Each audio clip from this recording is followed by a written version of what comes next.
I never meant to discover it. I was only using Emily's old phone, the one she tossed aside like it was nothing, when a notification flashed across the screen. A group chat I'd never seen. I opened it and my heart stopped. She's so pathetic. She'll always put us first, even when we treat her like trash. My mother's name, my sister's name, their words about me. I didn't cry, I didn't scream. Before I tell you what happened after that moment, tell me, where are you listening from? And honestly, what would you have done? Before that night, my life looked calm from the outside. Quiet streets, a small house in the suburbs, a family that smiled in pictures but never in the same room. I used to think that was normal. I used to convince myself everyone's home felt like walking on eggshells. I grew up learning how to stay small. My mother liked it that way, said it made things easier. Emily, 3 years older and forever the star, filled every room the moment she walked in. She had the confidence my mother praised, the dreams my mother supported, the needs my mother prioritized without hesitation. And then there was me, Valentina, the one who cooked dinner after school, who handled the bills when Mom forgot who picked up Emily from parties because family shows up. I worked a full-time office job, but in that house I was still expected to be the overflow bucket for everyone else's mess. Funny thing is, I didn't see it as unfair, not at first. Kids grow into the roles they're handed, and mine was clear: keep the peace, stay useful, don't complain. So I did. I woke up early to pack lunches, cleaned the kitchen before work sent payments. Mom swore she'd pay back next week, and listened to Emily talk about dresses, bridesmaids venues, color palettes, everything she assumed I'd help fund. She'd say things like, "You know I can't do this without you," and Mom would echo, "Your sister's under a lot of pressure." But neither of them ever asked if I was.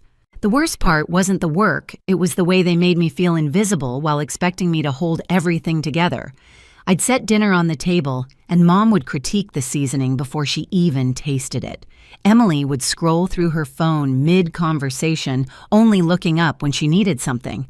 There was a moment last month, small, stupid, forgettable to them, that stuck to me like a bruise. I'd just come home from a 10-hour shift. My feet ached, my head throbbed, and all I wanted was to breathe. Instead, Mom handed me a list of errands for the wedding, and Emily chimed in, "Oh, and I need you to transfer the deposit for the venue tomorrow. It's easier if you handle it." No, please. No, is this okay? Just expectation, obligation, a role I was born into but never chose. Back then, I still believed their love was complicated, not conditional. I still wanted to belong to them, to be seen by them, to matter. But after reading that group chat, after seeing my name next to their laughter, everything I thought I knew about my place in this family cracked open. And what spilled out wasn't sadness, it was clarity. The kind that changes everything. The morning after reading that group chat, nothing looked different, but everything felt different. I moved through the house like a ghost who'd finally realized she was dead. Mom called my name from the kitchen, telling me to hurry because Emily needed help finalizing her wedding budget. I answered the same way I always did, coming, but the word felt hollow, detached, like it belonged to someone else. At breakfast, Emily complained about her florist overcharging her. Mom chimed in about how people take advantage of brides, and both of them glanced at me like I was the natural solution. I stirred my coffee, pretending I didn't feel the burn behind my eyes. Emily reached across the table, tapping her manicured nails against my mug. "You're still sending the venue deposit today, right? They said they can only hold the date until this afternoon." I forced a smile that didn't reach my eyes.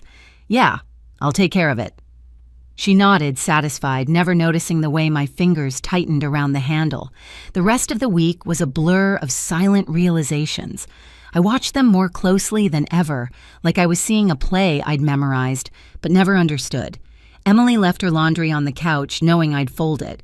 Mom asked for just a little help with her bills again. They expected, assumed, took, and each time their words from the group chat echoed in my mind like a slap. She's so pathetic. She'll always put us first, even when we treat her like trash. They weren't venting. They weren't joking. They believed it. That was the part that hollowed me out. That Friday, I sat alone in my room after work, staring at my own reflection in the darkened window.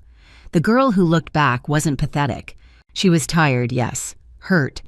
But there was something simmering behind her eyes, something sharp, awake, alive. a spark of someone who had finally seen the truth. And then came the moment everything tipped. Emily barged into my room without knocking her phone in hand. The venue's calling again. They still don't have the payment. Did you even send it? I blinked slowly. I thought I did. She scoffed. Well, clearly you didn't. Can you do it now? Mom already told them you're handling it. That last sentence Mom already told them hit differently this time. It wasn't a request. It was an order arranged on my behalf without my consent, like always. In the hallway, I could hear Mom on the phone telling someone Valentina will take care of it. She always does. Always. Something inside me slid into place. Something final. I stood from the bed and Emily paused, sensing a shift. My voice was calm, steady in a way that surprised even me. I'll look into it. Emily narrowed her eyes. Can you be serious for once? This is my wedding. There it was again, that assumption that my life existed to cushion hers. But instead of reacting, I smiled. A small, careful smile that hid everything I knew. I said, I'll take care of it. And she left satisfied. She had no idea what was coming, because in that moment I made a decision quiet, sharp, and irreversible. If they thought I'd always put them first, if they thought I'd keep carrying the weight they dumped on me, then I'd let them believe exactly that. Just long enough for me to finally walk away. From the outside, nothing changed. I still woke before sunrise, still brewed coffee for 3, still packed my lunch in the same old container I'd used since high school. But inside, something had shifted quiet and irreversible. I became an observer in my own home. Every demand, every sigh, every Valentina, can you, registered differently now, not as responsibility, as evidence. Mom called me into the living room one evening, waving a stack of bills she hadn't bothered opening. Sort these out for me, sweetheart. I'm exhausted.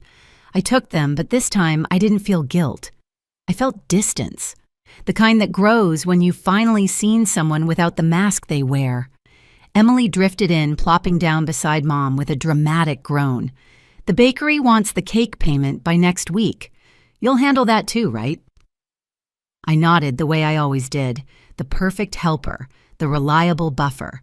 But while they talked, I slipped my phone into my lap, checking the new bank account I'd opened that morning. My entire savings, years of skipped lunches, overtime shifts, holidays spent working instead of resting was already transferred. Safe. Finally, mine. That night, while Emily showered and Mom watched TV, I quietly pulled a small suitcase from under my bed. I folded only what mattered: work clothes, a sweater I bought on sale last winter, a framed photo taken before my family learned how to turn my worth into currency. Then I slid the suitcase back into the closet. Neither of them noticed. The next day during my lunch break, I signed the lease for a tiny apartment across town. The manager handed me the key and smiled. Fresh start, I nodded, and for the first time in years, the answer felt true. But the real fracture came 2 nights later. Emily stormed into my room, mascara-smudged hair in chaotic curls. The venue called again. They said, if they don't get the payment tonight, the date's gone. Why haven't you sent it? I looked up from my laptop. I thought Mom handled it. Emily's voice rose. Are you kidding me?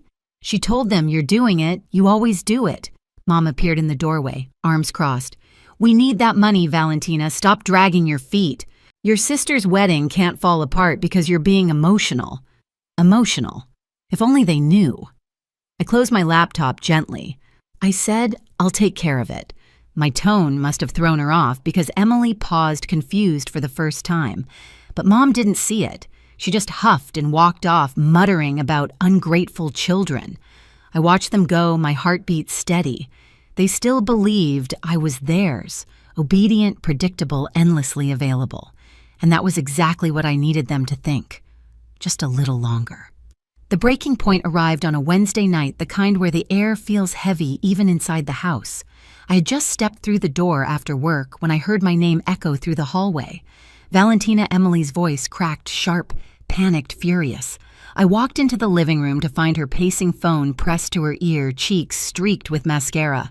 Mom stood beside her, arms folded, face tight with irritation rather than concern. They just called. Again. Emily snapped as soon as she saw me. The venue is releasing the date. They said the payment never came. You said you'd handle it. Mom jabbed a finger toward me. Stop playing games. Send the money now. Your sister is falling apart. I set my bag down and met their eyes. Really met them. Emily looked desperate in a way I'd never seen before. Not humble, not apologetic, desperate, because something she expected was slipping away. Mom, on the other hand, looked like she was watching her favorite tool malfunction. I took a breath. I don't have that money anymore. The room froze. Emily blinked. What? I kept my voice even. I don't have that money anymore. I used it. Silence wrapped around us, thick and electric. Mom stepped forward. Used it for what? For me. Emily's face twisted like she'd been slapped. You spent my wedding money on yourself. It was never yours, I said calmly. It was mine. Every hour, every overtime shift, every paycheck. Mine. Emily's voice rose to a shriek. Are you insane? I told everyone you'd cover the deposit. You promised I never promised. You demanded. Mom cut in her tone, venom soft. I didn't raise you to be selfish, I almost laughed. You didn't raise me at all, you just used me. Emily shook her head. Stop talking like this, you're just stressed. She grabbed my arm. We need that money. I pulled away. I'm not giving you anything. Her voice cracked. Valentina, this is my wedding and this is my life. Mom let out a sharp breath like she was finally done pretending. If you walk away now, don't expect anything from us again. No support, no family. That was the moment I realized she truly believed that was a threat. I'm not walking away, I said. I'm leaving. I picked up the suitcase from behind the couch, packed and ready for days now. Emily staggered back. You were planning this. Of course I was. I turned to Mom. What did you think would happen? That I'd read what you wrote about me and keep paying, keep serving, keep pretending? Emily's lower lip trembled. We didn't mean it like that. You meant every word. Mom's nostrils flared. If you go, you'll regret it. I looked at her, really looked. For the first time, her power didn't reach me. I already regret staying. I walked toward the door. Emily's voice cracked behind me. How could you do this to me? I didn't answer. I opened the door, rolled my suitcase through it, and left the house where I'd spent years shrinking myself small enough to fit inside their expectations. When the door clicked shut behind me, it felt like a lifetime finally ended. My new apartment was tiny, but stepping inside felt like stepping into oxygen. I slept without fear of someone banging on the door, asking for favors. I bought groceries, my groceries. I worked, came home, cooked whatever I wanted, and sat on the floor eating dinner in peace. Peace, the kind I had never tasted. The first week, Emily's texts poured in. You ruined everything. Are you happy now? You're heartless. Answer me. I blocked her. Then Mom emailed, I hope you're proud of yourself. You broke this family. I deleted it. Ho Hang chimed in next. She's devastated. Your mother can't sleep. Why are you doing this to them? I ignored every message until one from my cousin, the only one who ever treated me like a human being. I heard what happened. I'm proud of you. They never deserved what you gave. I sat with that message for a long time. Relief settled in my chest like something warm, something steady. 3 weeks later, I ran into Emily at a cafe downtown. She looked smaller somehow, eyes dull, posture slouched like she'd been existing in borrowed strength, and finally ran out. Her eyes widened when she saw me. Valentina. Can we talk? Her voice was so soft it almost didn't sound like her. For a split second, old habits tugged at me, the instinct to fix, to comfort, to step in. But those instincts belonged to the girl they called pathetic. I wasn't her anymore. I walked right past her, ordered my coffee, and left. When I glanced back through the window, she was still standing in the same spot, tears gathering, waiting for a version of me that no longer existed. The final confrontation came 4 days later, a hard, relentless knock on my apartment door. I knew that knock. I opened it just enough to see her mom arms crossed expression carved from stone. You look well, she said, but her eyes were full of accusation, not pride. What do you want? I asked. Let me in. No. Her jaw tightened. We need to talk. Then talk. Right there in the hallway, she tried every tactic she'd ever used. Guilt, anger, nostalgia, cold logic. But none of it reached me anymore. You owe us, she said finally. After everything we've done for you." I shook my head. "You didn't do things for me. You took from me. And now I'm done." Her face crumpled not with sadness, but with the realization she no longer had control. I stepped back and closed the door. This time, the silence on the other side felt like victory. In the weeks that followed, something unexpected happened. Nothing. No more knocks on my door. No more guilt-laced messages. The silence that used to terrify me now felt like a blanket I'd never been allowed to touch. Word eventually reached me through the few relatives I hadn't blocked. Emily's wedding had fallen apart. The venue gave her date away, the vendors pulled out, and the stress cracked whatever confidence she'd always worn like armor. Mom, without me to manage her bills and crises, was drowning in responsibilities she used to toss onto my shoulders without a second thought. Meanwhile, my life felt lighter. I woke up without dread. I bought groceries without calculating who else needed something. I laughed with coworkers who liked me simply because I showed up and cared. I learned what quiet looked like when it wasn't filled with obligation. For the first time, my future felt like something I got to choose, not something assigned to me. And the more distance I had from them, the clearer it became. Losing them wasn't a tragedy. It was freedom. A month later, I saw them again, Mom and Emily sitting in a quiet cafe near downtown. They looked nothing like the women who once towered over my life. Emily's shoulders were slumped, eyes tired. Mom stared into her cup like it held the answer to everything she'd lost. They didn't notice me at first. When they finally did, their faces shifted, hope flickering, then fear, then something like regret. For a moment, I wondered if they expected me to walk over to save them the way I always had, but I wasn't theirs to lean on anymore. I gave them one small nod, acknowledgement, nothing more, then walked out into the bright afternoon. If you've ever had to choose yourself over the people who hurt you, tell me your story in the comments, and if this stayed with you, subscribe for the next one. She's your burden now. Those were my mother's exact words the night my sister dumped her 3-month-old baby on my doorstep and vanished into the rain. She didn't ask if I was okay. She didn't even look at the baby. She just handed me a life I never planned for and walked away. 10 years later, those same people dragged me into court claiming I'd kept them apart. I sat there holding the sealed folder they never knew existed, listening to them lie like it was effortless. And the moment I stood up to speak, something shifted because the truth in that folder wasn't just damaging, but also reveal things they never thought of. I used to think my life was small in the best way, quiet, predictable, safe. I worked long shifts as a pediatric nurse, came home to my one-bedroom apartment in a quiet corner of the city, reheated leftovers, watered my plants, and fell asleep to the hum of the radiator. I never imagined motherhood, certainly not the kind that arrives wrapped in a damp blanket at midnight. But life doesn't ask if you're ready. It just shows up and waits to see who you become.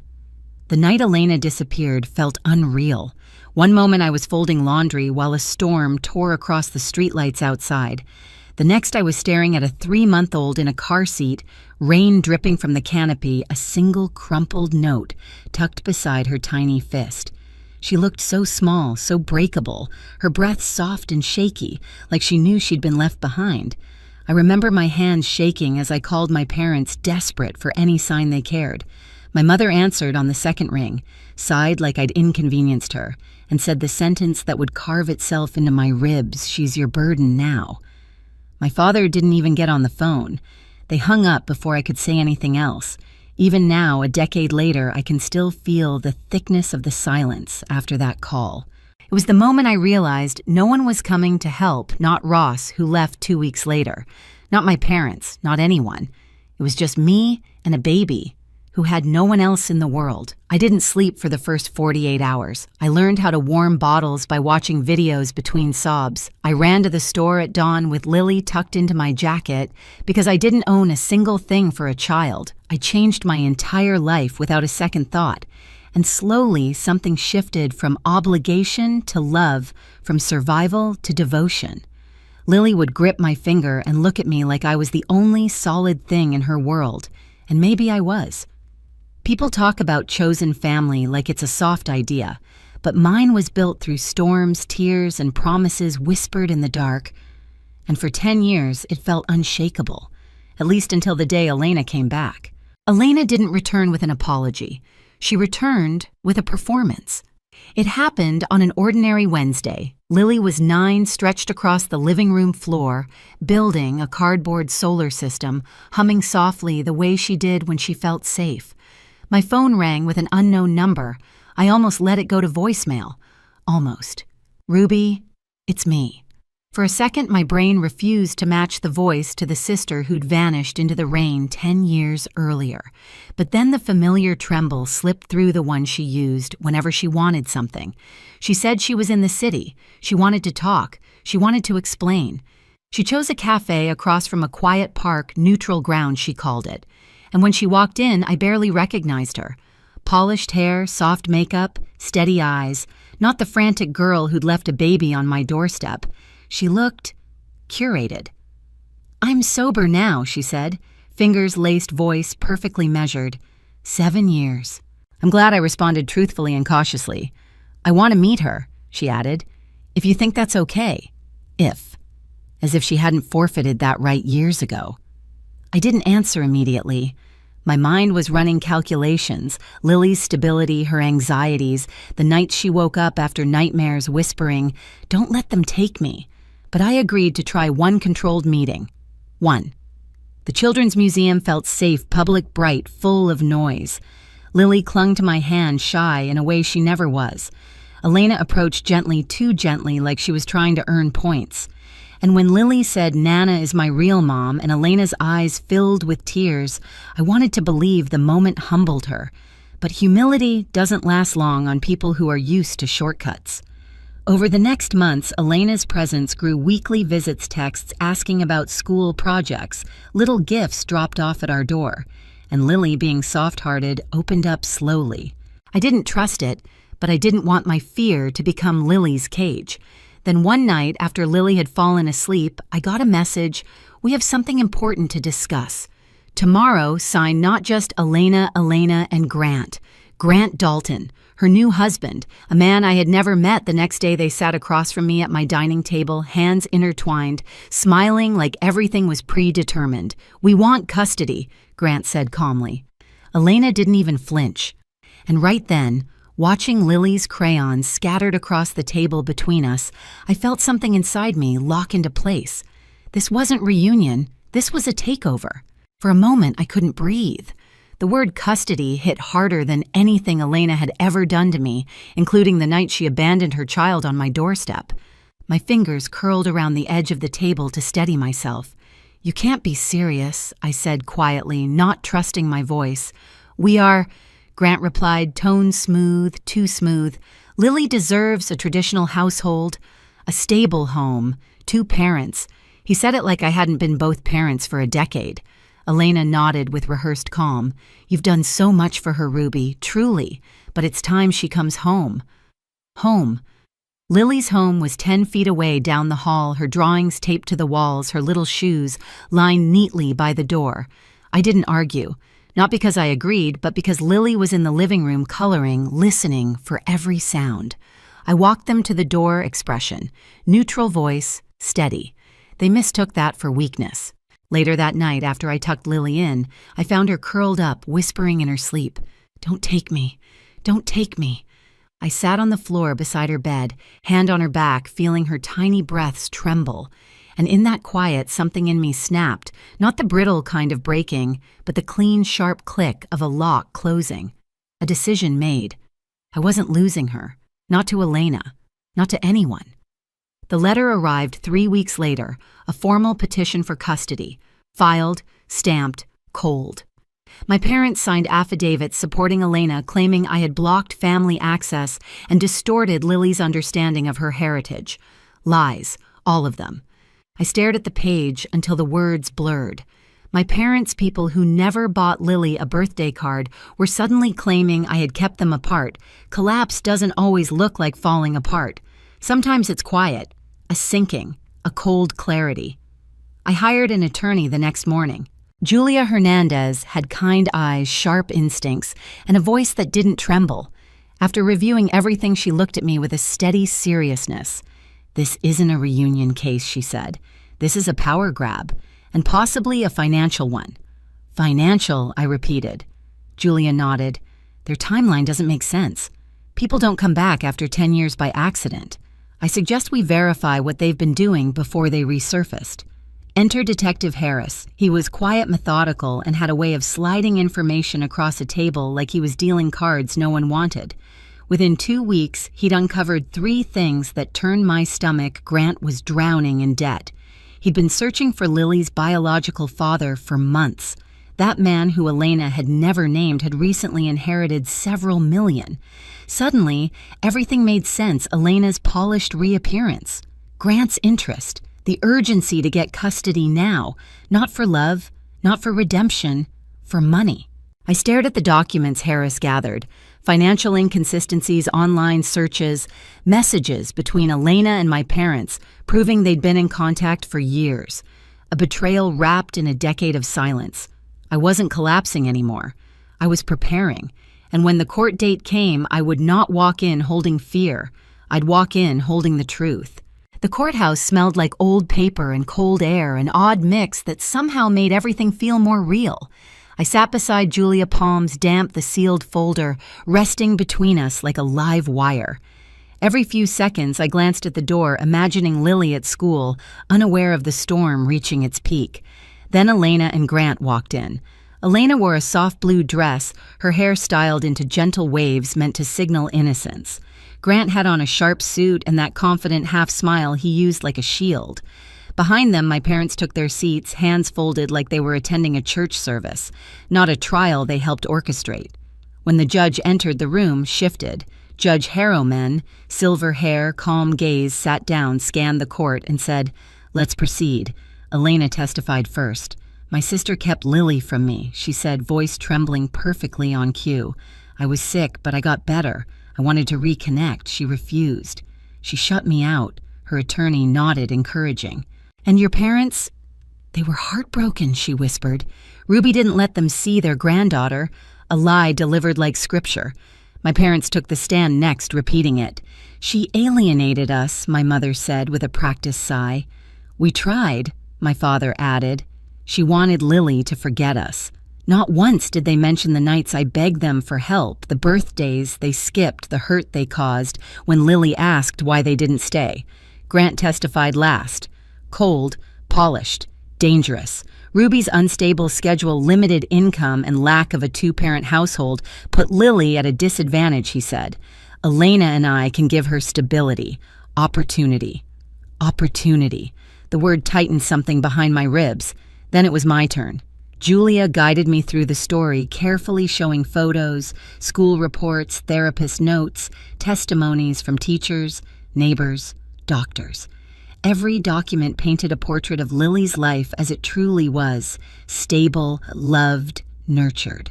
But even as I spoke, the opposing attorney tried to dismantle it. "You work 2 jobs, correct?" "I do telehealth after Lily is asleep," I answered, "to save for her future." "You're unmarried?" "Yes." "You rent?" "Yes." "Do you believe you can provide what a married couple with a home can?" Julia objected. The judge sustained it. But the damage wasn't the question. It was the implication. I inhaled slowly. I can provide her everything she actually needs: safety, stability, love. The things she's known only with me. The judge watched me closely. Her gaze wasn't cold, just measuring, weighing truth against appearances. When testimony ended, the judge folded her hands. "Does the respondent have additional evidence to submit?" Julia nodded. "Yes, Your Honor." "We do." My heartbeat thudded. This was the moment everything turned. She lifted the sealed folder. "May I approach?" "Proceed." The folder landed on the judge's desk with a soft thud, but the sound sliced straight through the room. Elena frowned. Grant shifted in his chair. My parents leaned forward. Judge Harrowman broke the seal. When she opened the first page, her eyebrows lifted. The second page she inhaled sharply. By the third, her expression had hardened. "What is this?" she asked. Voice controlled but edged.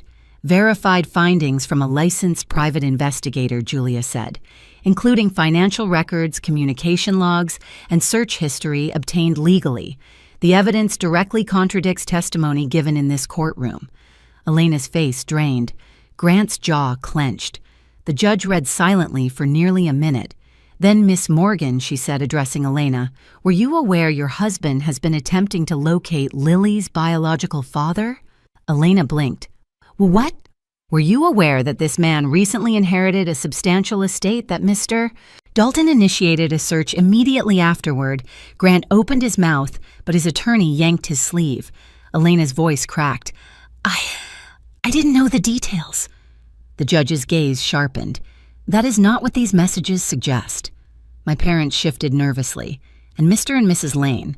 The judge continued, turning toward them. Can you explain why your phone records show regular communication with Elena for 3 years? Despite your sworn statements claiming you did not know her whereabouts, my mother stammered. My father wiped sweat from his brow. I don't tolerate perjury, the judge said flatly, especially in a case involving a child. Julia placed a second set of documents on the desk.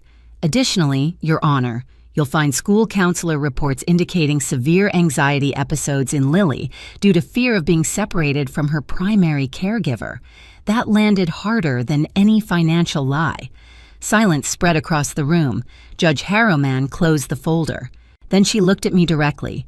Miss Lane, please stand. My legs trembled, but I stood. The court acknowledges your decade of consistent loving care. Lily identifies you as her psychological parent. Removing her from your home would be emotionally damaging and contrary to her best interests. I felt the room tilt. My breath hitched. Therefore, she continued, custody remains solely with you. A sound escaped me, a quiet, broken gasp. Elena Morgan. Judge Harrowman said firmly, you are granted supervised visitation contingent upon continued compliance with all court recommendations. Grant shot up. Your Honor. Sit down, Mr. Dalton, she commanded. Your financial motives are documented, and the court will be notifying the proper authorities for further review. My parents stared at me like they no longer recognized who I was. Court adjourned. The gavel struck one clean, final blow. What followed felt like a blur, chairs scraping, whispers filling the room, attorneys packing up. Elena approached me slowly, eyes red, voice thin. I didn't know she whispered. Grant. He said I stepped back, not out of anger, out of self-preservation. You had 10 years, I said quietly. 10 years to show up for her. You came back for the money, not the child. She didn't deny it.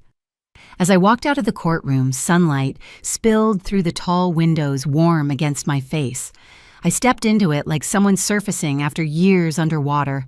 My phone buzzed a message from Lily's art teacher, a picture of Lily smiling, holding up a drawing of the two of us, a family made by choice. Not blood, not lies, not entitlement. I finally exhaled. We were safe. And this time, the truth had done the fighting for me. The weeks after the ruling felt strangely quiet, like my life was finally settling into the shape it was always meant to hold. Lily slept through the night again. No more nightmares, no more clinging at school drop-off. She drew brighter colors, sunny yellows, sky blues, not the anxious grays that had filled her pages for months. I met with my parents once at a neutral cafe. There was no shouting, no dramatic scene, just a calm distance that felt irreversible.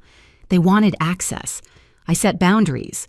Supervised visits, full transparency, zero manipulation. They agreed, but I could see at the realization that the power they'd always held was gone. Elena filed for divorce from Grant quietly. She sent a short message apologizing, not expecting forgiveness. I didn't offer it, but I didn't shut the door on her either. For Lily's sake, I could leave room for something gentler. Julia helped me finalize long-term guardianship paperwork, ironclad, undeniable. One evening, as Lily and I sat on our small porch eating ice cream, she leaned against my shoulder and said, Mom, we're okay now, right? I smiled, smoothing her hair. Yes, sweetheart, we're more than okay. For the first time in months, the future felt wide open, and ours. Some families are built from blood. Others are built from choice, from loyalty, from every quiet promise kept when no one is watching. Lily and I, we're the second kind. And after everything we survived, abandonment, lies, a courtroom where truth had to fight for air, we came out stronger, steadier, unbreakable. If this story stayed with you, tell me in the comments. And if you've ever had to protect someone you love from your own family, you're not alone. Hit subscribe so you don't miss the next story.